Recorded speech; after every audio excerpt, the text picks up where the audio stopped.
সেদ্ধ ডিম দিয়ে মেয়োনিজ বানিয়ে ফেললাম। তো আজকে এই মেয়োনিজের রেসিপিটাই আপনাদের সাথে শেয়ার করব। তো ফার্স্টে আমি দুটো ডিম সেদ্ধ করে নিয়েছি।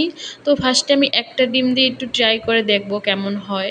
এই জন্য ফার্স্টে একটা ডিম দিয়ে দিলাম, গোলমরিচ দিয়ে দিলাম, আর কিছু রসুন দিয়ে দিলাম, পরিমাণ মতো লবণ দিয়ে দিলাম।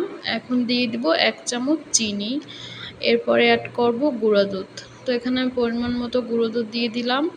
এরপরে এখন সয়াবিন তেল অ্যাড করব। এখানে আমি 2 চামচের মতো সয়াবিন তেল দিয়ে দিলাম এর ভিতরে। এরপরে সামান্য কিছু পানি অ্যাড করলাম। এখন ব্লেন্ডার করে নিব।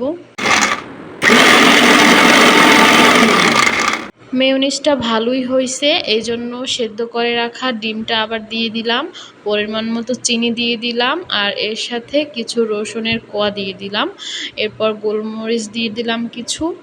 এরপরে সয়াবিন তেল দিয়ে দিচ্ছি পরিমাণ মতো।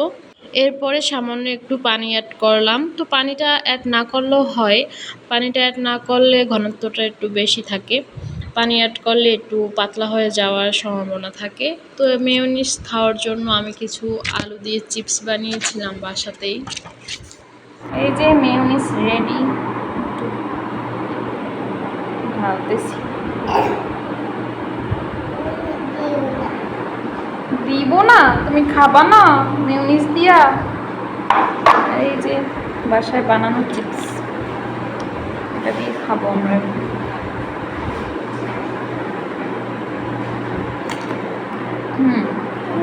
মজা।